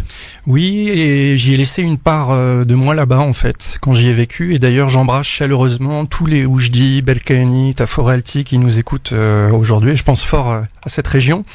J'avais envie d'en parler parce que pour avoir circulé dans le cadre professionnel au Maroc, je me suis rendu compte que beaucoup de Marocains qui n'étaient pas issus des régions de l'Est ou du Nord ne connaissaient pas la réalité économique de la province, donc de l'Oriental, où se trouve Gerada. Et finalement, c'est un espace assez particulier parce que il n'est pas vraiment marocain, il est maroco-algérien. Et cet espace aujourd'hui, il souffre de quelque chose qui est la fermeture de la frontière entre le Maroc et l'Algérie, et qui donc en fait une région économique totalement excentrée dans le pays, et qui donc souffre notamment du fait d'être excentré. Alors moi, j'ai travaillé à Oujda, donc qui est le chef-lieu de la région de l'Oriental, et j'ai eu l'occasion à plusieurs reprises de travailler dans le Qaïda, donc de Gerada, et notamment à Genfouda, qui est à moins de 20 km. Et ce que je voulais juste vous apporter en quelques minutes, c'est le témoignage d'un Français non marocain qui a connu Rabat, Casablanca, Marrakech, et qui a découvert d'autres réalités en fait sur le plan social là-bas. La première chose que j'aimerais dire, c'est quand j'ai travaillé à Genfouda, donc c'était sur un projet d'aménagement territorial et agricole, j'ai rencontré dans les champs d'oliviers des gens qui travaillaient, qui venaient de cursus très différents. Par exemple, j'ai le souvenir de Jamal, 47 ans, plombier. Il était plombier à Oujda, et par saturation en fait du marché des plombiers, parce que tout le monde essaye de devenir plombier, il y avait plus de travail. Donc du coup, il s'est reconverti dans le milieu agricole. Jamal, il avait une particularité, c'est que ses mains étaient en fait complètement bouffées par l'acide. Parce que travaillant donc dans les champs d'oliviers, on doit mettre de l'acide à l'intérieur des canalisations pour que l'eau puisse circuler. Et il travaillait sans gants. Son voisin, donc Hassan, qui avait 43 ans, lui, il était diplômé d'une licence de géographie, il travaillait également au champ avec lui. Hassan était passé par tout un tas de petits boulots. Il avait travaillé à Gerada, il avait travaillé à Berkane, il avait travaillé à Oujda, et la seule solution qu'il avait trouvée, la seule perspective, c'était le recrutement à l'appel des ouvriers, donc dans les projets agricoles locaux. Qui s'occupe de ces projets agricoles? Ce sont beaucoup de Marocains issus de l'étranger, des MRE. Alors il y a des Français parmi eux, des Franco-Marocains, qui veulent profiter donc des promesses et des soutiens d'investissement du royaume, qui veut donc aider ces Marocains de l'étranger à venir s'installer pour leur retraite notamment, et créer des exploitations agricoles. Sauf que ces gens-là n'y connaissent rien à l'agriculture. Ils font ce qu'ils peuvent pour lancer des élevages laitiers, faire de la culture de l'alpha. On fait surtout la culture de l'alpha autour de la ville de Gerada. Donc c'est une plante, une herbacée qui permet de faire tout un tas de traitements, comme par exemple on peut faire du papier ou du carton avec l'alpha. Et n'y connaissent pas grand-chose, donc font énormément d'erreurs sur le plan écologique, et surtout embauchent des gens qui eux-mêmes ne sont pas non plus formés. Donc on arrive à des situations de développement économique qui sont extrêmement précaires, dont les issues sont limitées, et le problème c'est que l'argent qui est censé arriver du Marzen, donc du royaume de Rabat, pour aider à la formation pour des écoles de formation qui ont été promises par le roi, mais également pour apporter de la technologie, n'arrive pas.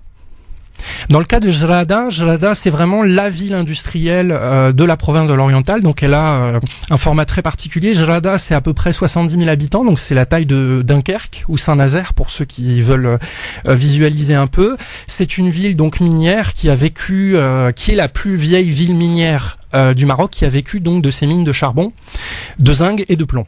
Depuis 20 ans, comme le charbon pollue énormément et que les conditions sur le plan écologique sont déplorables, toutes les mines ont été fermées. Il reste plus que les mines de zinc et de plomb. Sauf que en fermant les mines de charbon, on a fermé tout ce qui était autour. La centrale thermique, les systèmes de transformation hydraulique, etc. Donc énormément de gens se sont retrouvés sur le carreau. En 2013, le roi s'est déplacé à Jrada et il a promis, dans le cadre donc d'un plan de développement humain à travers le Maroc, qu'il allait faire venir des écoles de formation sanitaire et même au tourisme. Et malheureusement, rien n'est arrivé, à part une mosquée qui a été construite. La dernière chose que j'aimerais dire que j'ai vu à Genfouda, c'est des jeunes, des hadistes, comme on les appelle, ceux qui tiennent le mur, qui n'ont pas de boulot. La plupart ont fait un petit diplôme de 2-3 ans, l'équivalent d'un BTS. Et ces jeunes-là, ils m'ont montré des cartes d'identité françaises. Des fausses cartes d'identité françaises qui se sont faites. Et ils n'ont qu'un objectif maintenant, c'est récupérer un peu d'argent et partir à Ceuta ou Melilla pour essayer de rejoindre la France. Illégalement, évidemment. Voilà. Merci beaucoup Redouane pour nous avoir raconté donc ce que tu as vécu là-bas au Maroc pour essayer tenter d'expliquer un petit peu la situation. Donc il y a de grosses manifestations depuis quelques jours, depuis une semaine maintenant. Hicham, tu connais un peu cette région? Tu connais cet endroit? Tu connais ces problématiques? Je suis né à Casa et ma famille est entre guillemets située entre le Maroc et l'Algérie, donc là-haut, entre Oujda et Oran. Donc du coup oui, je connais un petit peu. Après j'ai grandi là-bas, mais j'ai grandi dans une ferme. Voilà. Donc, Ahfir, tu vois. Ahfir? Ouais, exactement. C'est incroyable, j'y suis allé. Ah bah tiens. Non, et du coup, si tu veux, j'ai pas forcément, moi, connaissance de toute la problématique sociale.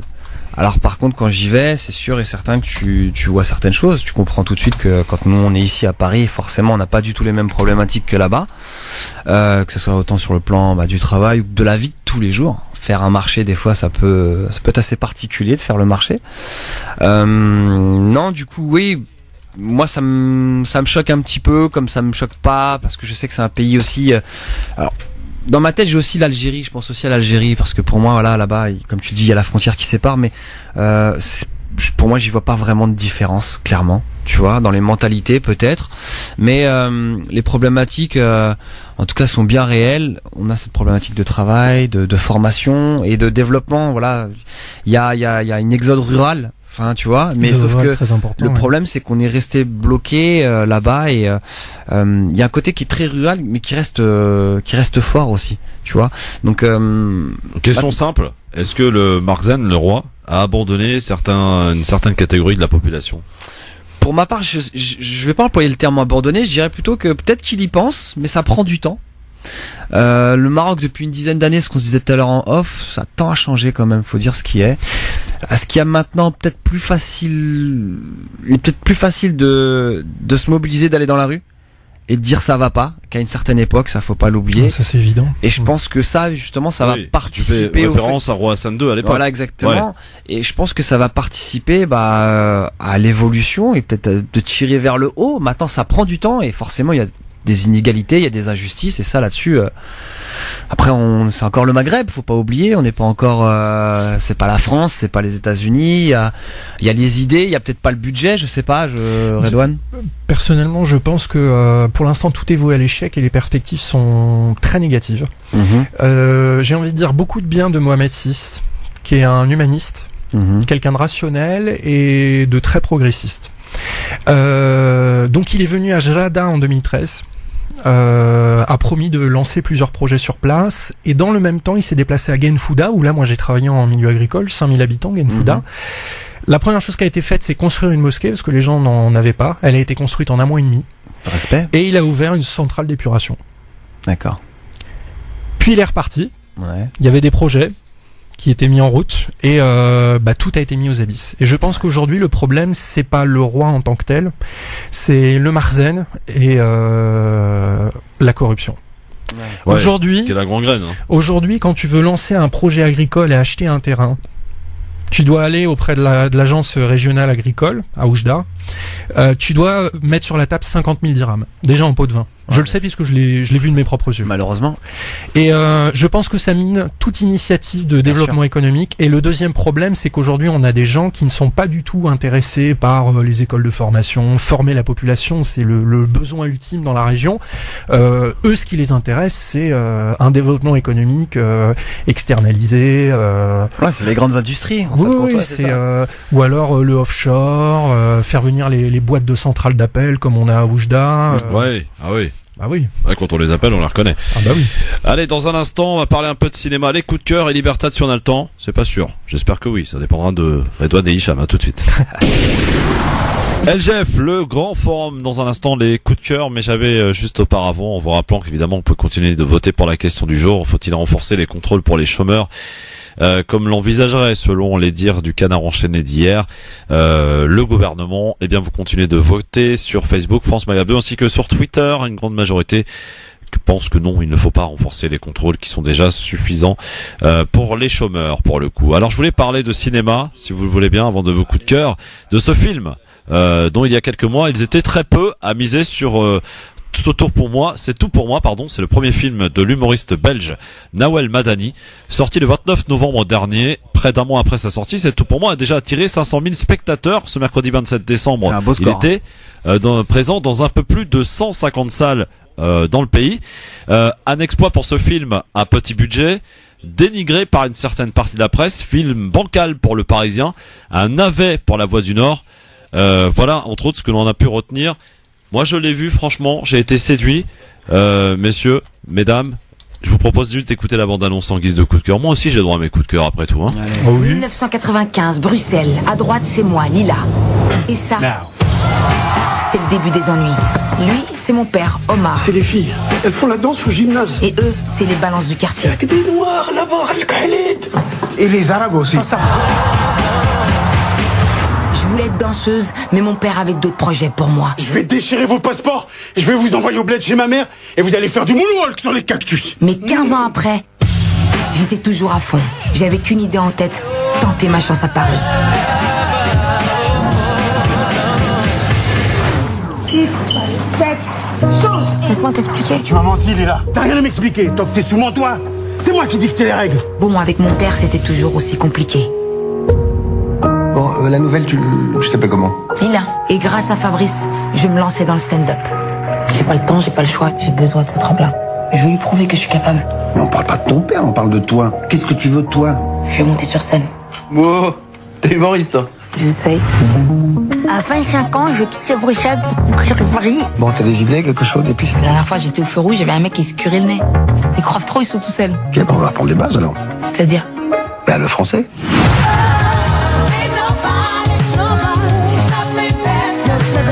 Si vous voulez, c'est le parcours initiatique d'une jeune femme qui... Reste toi-même. Je vais tout niquer, d'accord? Y a personne comme moi dans le game. Tu crois qu'il viendra me voir un jour? Je vous entends pas. Est-ce que vous êtes là? Merci, c'est tout pour moi. À voir au cinéma, donc sorti le mois d'un mois dernier, donc ça fait un mois, jour pour jour. C'est tout pour moi, Nawel Madani. Écoutez, si vous voulez passer un bon petit week-end avec votre compagne, votre femme, messieurs, mesdames, avec ces messieurs, eh bien vous n'hésitez pas à aller voir ce film, voilà. Et on en reparlera si vous le souhaitez. Redouane et Hicham, je vous propose ce deal avant la fin de l'année. Ah, ok, c'est ça. Vous va? Tu nous invites, c'est ça? C'est sympa. Non, vous emmenez votre femme et vous le payez et vous la mettez bien, s'il vous plaît. Aussi, ouais, c'est parti. Hein, popcorn et compagnie. Voilà. Allez, c'est parti pour les coups de cœur et pour terminer cette émission, je sais pas si on aura le temps pour Libertad de guetter, on sait jamais. À tout de suite, jingle. France Maghreb 2, le coup de cœur. Avant de retrouver l'étrange coup de cœur de Redouane, voici le coup de cœur de Hicham qui est avec nous d'ailleurs aujourd'hui. Bonjour, rebonjour. Oui. Il y a un jingle ou pas, non? Ça y est, il est passé le jingle, hein. Si t'as mis le casque, tu le saurais. Ouais, non, mais je l'avais sur la tête. Bon. Écoute, mon coup de cœur un peu, c'est un petit peu le prolongement du film de Nawel Madani, c'est tout pour moi, où c'est, l'aventure, l'histoire d'une jeune Belge qui vient à Paris et qui cartonne. Aujourd'hui, donc, je voudrais mettre en avant un personnage qui m'est comment dirais-je, c'est quoi le terme, important, cher, voilà exactement, qui m'est cher. Il s'appelle Karim Guet. En fin de compte, je l'ai connu il y a une vingtaine d'années. Moi, petit banlieusard, petit mec de cité, j'ai rencontré un éducateur. Voilà, c'était un éducateur, tout ce qu'il y a de plus simple, qui aujourd'hui, 20 ans plus tard, est devenu vice-président d'une fédération nationale, qui est aussi olympique d'ailleurs, donc celle de taekwondo. Et on l'a en ligne ou pas? Il est avec nous, Karim, voilà. Bonsoir. Bonjour Karim. Bonsoir. Comment tu vas? Bonsoir, tu vas bien? Ça va bien? Oui, on te dérange pas, j'espère? Non, pas du tout. Parce que je sais que t'es très occupé. Écoute, voilà, j'ai voulu que tu passes à l'antenne aujourd'hui. Pourquoi? Parce que j'ai un petit ressenti et je me dis qu'aujourd'hui, pour les jeunes générations, on en discutait il y a pas longtemps, on avait l'impression qu'il y avait un petit peu une sorte de coup de mou, tu sais, sur le principe de est-ce qu'on peut y arriver, est-ce qu'on peut pas y arriver, est-ce que avant c'était mieux, c'était plus facile, c'était plus dur. Et je sais que t'as un parcours assez atypique et je voulais que tu nous dises un petit peu quelles étaient pour toi les clés du succès, entre guillemets, pour arriver, et en tout cas aussi pour aujourd'hui dire que il y a 20 ans, tu étais un simple éducateur et aujourd'hui t'es à la tête quand même, t'es quand même dans les hautes instances du sport. Est-ce que tu peux nous expliquer un petit peu tout ça? Après, j'ai envie de te dire, quand on parle de réussite, il faut savoir qu'est-ce qu'on entend derrière la réussite. Pour moi, la réussite, c'est surtout l'épanouissement. Moi, j'ai effectivement la chance de vivre de ma passion et j'ai la chance d'avoir été au bout de mes rêves. Mais pour ça, il y a un mot qu'on doit retenir, c'est le mot abnégation. À un moment donné, il y a trop de facilité à dire j'y arrive pas parce que je m'appelle tel ou parce que ma couleur de peau c'est telle. Alors, je ne nie pas que ça n'existe pas. Hein. Bien sûr. C'est pas ça. Hein. Mais ce que je dis, c'est qu'à un moment donné, quand on veut vraiment aller au bout de ses objectifs, il faut simplement s'en donner les moyens. Et moi, c'est ce que j'ai fait. Voilà, Hicham, tu es bien placé pour savoir. Effectivement, moi, j'ai grandi dans le monde du sport. Je suis pas issu d'une famille aisée. Voilà, mon père, il était chaudronnier soudeur de métier. Ma mère était comptable. J'ai un frère qui a 10 ans de plus que moi. On a toujours relevé les manches parce qu'on a été éduqués comme ça et sur le fait de se dire que voilà, t'as rien sans rien dans la vie. Et donc effectivement, il ne faut pas avoir peur de faire des sacrifices. Il faut pas avoir peur de mettre les mains dans le cambouis. Il faut pas avoir peur d'avancer. Il faut pas avoir peur de se donner les moyens d'atteindre ses objectifs. Voilà, tout simplement. Donc s'il y a un message à faire passer, c'est celui de se dire de ne pas reculer pour pouvoir atteindre ses rêves. Voilà. On ne lâche rien. On ne lâche rien, exactement. C'est un peu le mot-clé de cette émission d'ailleurs. C'est le leitmotiv des sportifs. Voilà, moi j'ai eu la chance d'entraîner en taekwondo les plus grands sportifs français et les plus grands sportifs du monde. Quoi. La dernière en date, c'est Admiaré qui a fait vice-champion olympique en 2016. Et c'est un petit peu cette forme de transmission que je m'efforce de passer, que ça soit des gamins qui sont issus du quartier du Bois-l'Abbé, de là d'où je viens, à Champigny-sur-Marne, ou que ce soit un athlète de très haut niveau comme quelqu'un qui prépare les jeux. À un moment donné, pour pouvoir s'en sortir, il faut s'en donner les moyens. Point. Et quand on parle de réussite, c'est pas un mot qui me plaît ou c'est un mot qui est pour moi trop tendancieux. Réussite, pour moi, c'est plus de l'épanouissement. Voilà. À partir du moment où je me retrouve dans ce que je fais, à partir du moment où je suis en paix avec moi-même, j'ai réussi. Voilà. C'est ça ma façon de voir les choses, c'est celle-là en tout cas. Merci beaucoup Karim en tout cas. J'ai rien à rajouter. Bah ouais, non, rien à dire. C'est beau ce qu'il dit. Hicham me dit de te dire dans l'oreillette que c'est quand tu veux, il te prend au taekwondo et te met la raclette du siècle. Ouais, on réglera ça demain. Ouais. Voilà. N'hésite pas parce qu'il n'assume même pas. Hein. Karim, on fera une petite séance spéciale pour Christophe et quelques chroniqueurs de la radio. Ah ouais, grave. Redouane, t'es chaud? Quand ils veulent. Moi à côté du tatami. Non, moi j'assume, je vais sur le tatami, moi je vous défonce tous. Merci. C'est l'occasion de faire une émission. Merci Karim, bon courage. Ciao. Merci Hicham. Évidemment, peace and love. Alors, Redouane, j'avoue que j'ai été surpris lorsque j'ai vu apparaître sur les messages aujourd'hui, coup de cœur Finkielkraut. Ah ouais, c'est space ça. Alors raconte-nous. Mais moi je m'y attendais pas. Mais c'est l'effet buzz. Oui, voilà.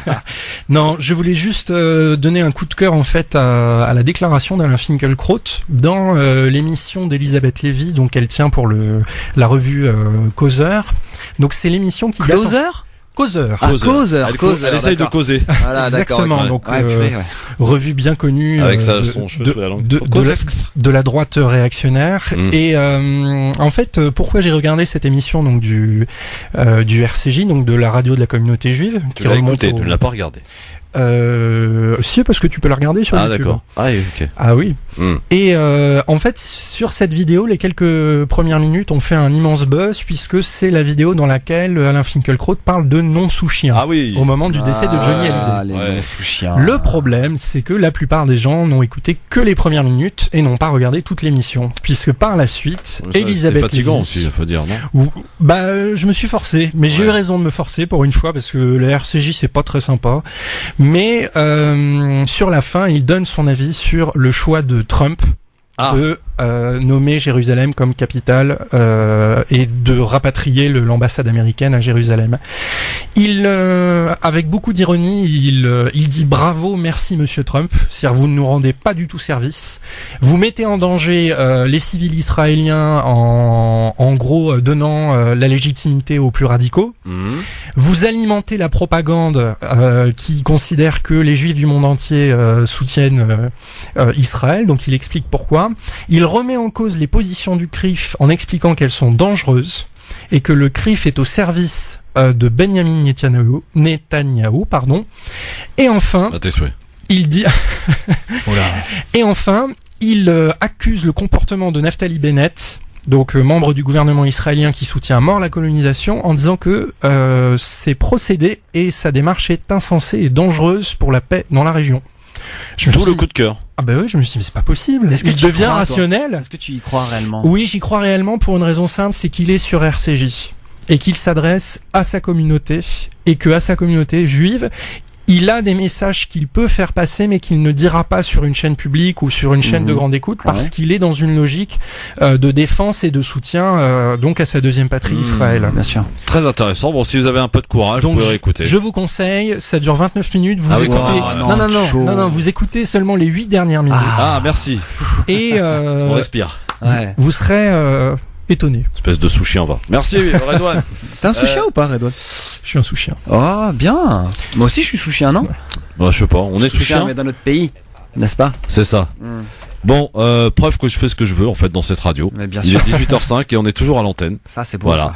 Vous êtes bien sur France Maghreb 2. On se fait un liberté de 30 minutes. Non mais si je veux, je peux continuer jusqu'à 20h. Qui peut m'en empêcher? Après tout. Il est chaud pas. Non mais attends. Bon, soyez bien. Non, ça serait pas respecter mon collègue Medjed, qui soit dit en passant n'est pas arrivé. Ah bah voilà. Je balance comme ça. Et qui sera avec vous dans un instant, bien sûr. Vraiment, messieurs, merci parce que dans cette émission d'aujourd'hui, on a vraiment passé à tous les sujets. On a été très sérieux, un peu moins par moment. Et puis j'aimerais que la prochaine fois on rebondisse sur ma chronique, ok? Le mec. Oui, on mettra en place un truc.